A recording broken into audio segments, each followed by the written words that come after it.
un moment qu'on le sait, hein, on vit en sur-régime. On découvre un peu sur le tard que notre économie globale dépasse tout simplement la capacité de notre planète à la supporter. On a basculé, sans s'en rendre compte, mais de manière assez brutale, d'un monde d'abondance, si tant est qu'il existait pour tout le monde, à un monde de rareté. La rareté, c'est la contrainte et le paramètre majeur du XXIe siècle. La rareté, il faut comprendre que c'est une étape intermédiaire entre l'abondance d'hier. Et si on ne pilote pas cette rareté par des instruments, si on ne met pas des instruments de régulation, de contrôle, de protection, l'étape d'après, c'est la pénurie.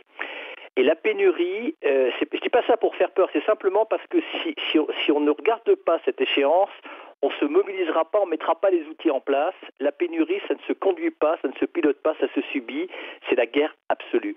Parce que là encore, à travers l'initiative de cette ONG, on parle des ressources renouvelables, ce qui est en soi une bonne nouvelle, parce que si on leur laisse la possibilité de se renouveler, elles peuvent se renouveler. Mais on ne parle pas de ressources qui, elles, ne sont pas renouvelables. Et notamment un certain nombre de matières premières sur lesquelles se sont constituées toutes nos économies historiquement. Il y a des métaux basiques, l'aluminium, le cuivre, le plomb.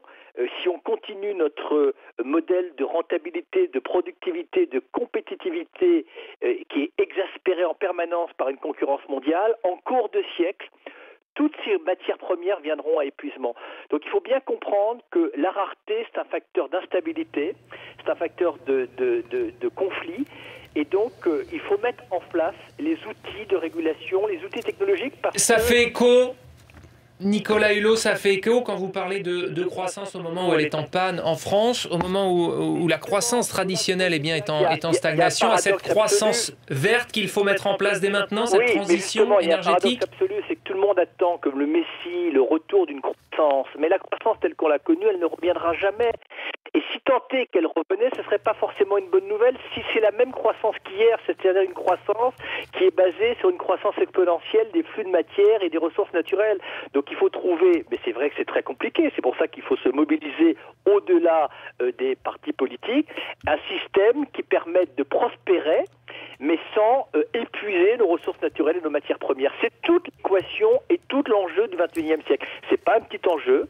On est dans un carrefour de civilisation, on est dans un carrefour de complexité, mais on pourra y faire face, encore une fois, si on n'esquive pas et si on regarde cette équation bien en face. Mais je crains malheureusement que pour l'instant, aujourd'hui, il y a cette journée qui permet d'avoir un point focus, mais je pense que demain, on va passer à autre chose, alors que pour moi, ça détermine tous les enjeux de solidarité du XXIe siècle. Nicolas Hulot, ces chiffres lancés par les ONG, ils s'adressent aux États, mais ils s'adressent aussi à nous, citoyens, consommateurs. C'est à nous aussi de changer nos modes de vie ? Oui, on a un effort à faire, évidemment. On peut essayer, encore une fois, de filtrer ces pulsions de consommation en essayant de faire les meilleurs choix possibles, diminuer un peu notre consommation de viande, essayer de choisir les meilleurs modes de transport, etc. Mais ça restera limité si notre économie, encore une fois, qui est basée sur du toujours plus, ne met pas en place, évidemment à l'échelle mondiale, des outils de régulation. Et à un moment ou à un autre, les citoyens seront découragés parce qu'ils auront l'impression que leurs efforts ne seront pas suffisants. Donc oui, ça demande évidemment des engagements individuels, mais ça demande quand même au niveau des États et de la communauté internationale des outils de régulation. Ça s'appelle, encore une fois, des règlements, des lois, des normes et parfois la fiscalité incitative et dissuasive pour faire jaillir les modes de production et les modes de consommation, et puis surtout de penser à un modèle économique, et notamment un modèle économique qui est en train de se développer probablement d'une manière un petit peu lente, qu'on appelle l'économie circulaire, de faire en sorte que demain, nos déchets deviennent de nouveau des matières premières. Merci. Et sortir de la civilisation du jetable.